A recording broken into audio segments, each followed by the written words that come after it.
ಎಣ್ಣೆ ಕಾಯಕ್ಕಿಟ್ಟಿದ್ದೀನಿ. ಇಲ್ಲಿ ಕಡಲೆ ಹಿಟ್ಟಿದೆ. ಕಡಲೆ ಹಿಟ್ಟಿಗೆ ಕರಿಬೇವು,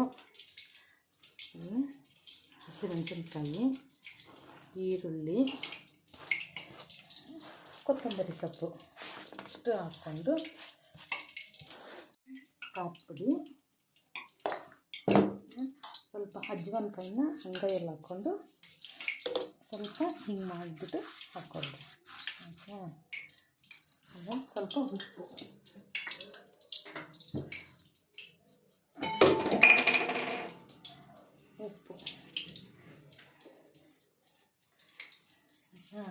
ಆಮೇಲೆ 2 ಸ್ಪೂನು ಕಾದಿರೋ ಎಣ್ಣೆ ಹಾಕ್ಕೊಳ್ಳಿ. ಯಾಕೆಂದರೆ ರೋಸ್ಟಾಗಿ ಚೆನ್ನಾಗಿ ಬರುತ್ತೆ. ಅದಕ್ಕೆ 2 ಸ್ಪೂನು ಎಣ್ಣೆ ಹಾಕ್ಕೊಂಡು ಇದನ್ನೆಲ್ಲ ಮಿಕ್ಸ್ ಮಾಡ್ಕೊಳ್ಳಿ. ಸ್ವಲ್ಪ ನೀರು ಹಾಕ್ಕೊಂಡು ಸ್ವಲ್ಪನೇ ನೀರು ಹಾಕ್ಕೊಂಡು ಕಲಿಸ್ಬೇಕು.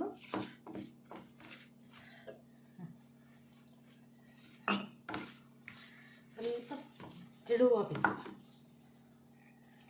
ಆವಾಗ ಹತ್ತಿ ಕಾಯ್ಕೊಂಡಾಗ ಸ್ವಲ್ಪ ಮೆತ್ತಗೆ ಬರುತ್ತೆ.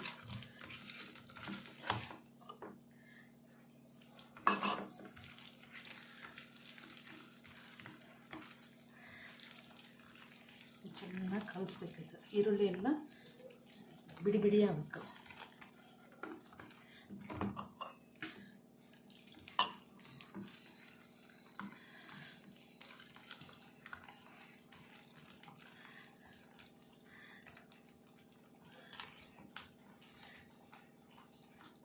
ಅಕ್ಕಿ ಹಿಟ್ಟು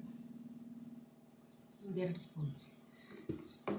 ಈಗ ಎಣ್ಣೆ ಕಾದಿದೆಯಾ ಅಂತ ಚೂರು ಹಾಕಿ ಹಾಕಿದ ಕೂಡಲೇ ಮೇಲೆ ಬರಬೇಕು. ಅವಾಗ ಕಾದಿದೆ ಅಂತ. ಅವಾಗ ಉರಿ ಕಡಿಮೆ ಮಾಡಿಕೊಂಡು ಸ್ವಲ್ಪ ತೊಗೊಂಡು ಹಿಂಗೆ ಹಾಕಬೇಕು.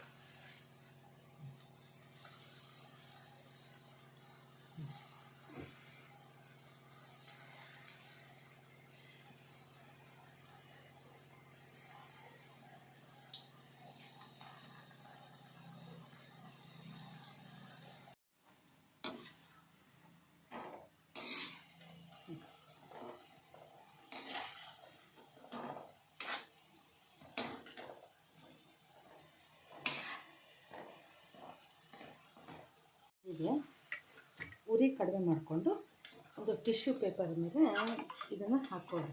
ಎಣ್ಣೆ ಅಂಶ ಎಲ್ಲ ಇದ್ದರೆ ಎಣ್ಣೆ ಎಲ್ಲ ಹೀರ್ಕೊಳ್ಳಿ. ನಾನು ಸೋಡಾ ಹಾಕಿಲ್ಲ, ಹಾಗಾಗಿ ಭಾಳ ಎಣ್ಣೆ ಎಳ್ಕೊಳ್ಳೋಲ್ಲ. ಸೋಡಾ ಹಾಕಿದ್ರೆ ತುಂಬ ಎಣ್ಣೆ ಹಿಡಿಯುತ್ತೆ.